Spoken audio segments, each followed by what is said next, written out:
The woman was horrified to discover that her husband had secretly taken wedding photos with another woman, and that woman turned out to be her secretary of 10 years. Raven was so furious her whole body trembled, but as a divorce lawyer, she knew better than to act on impulse. If she wanted revenge, she had to do it right, so she chose to strike in public, in front of everyone at the office.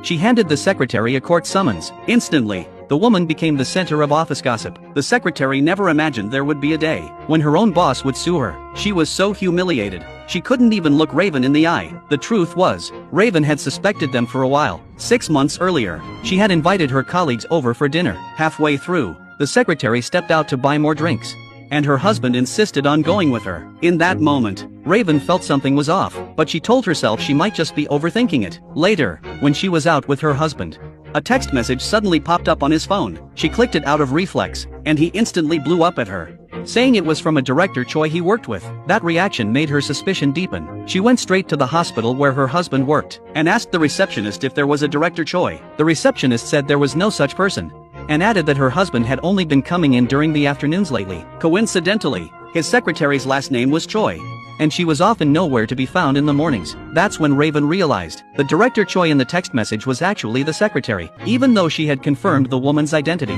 she still didn't have solid evidence, until one day, she accidentally opened one of her husband's packages. Inside were wedding photos of him and the secretary. It was clear they had already planned to get married. Raven swallowed her rage and refused to lose control. If she lashed out now, it would only hurt her daughter, and give the secretary the upper hand. So she decided to keep pretending she knew nothing, quietly gathering evidence. She would wait for the perfect moment, and make sure they were utterly ruined.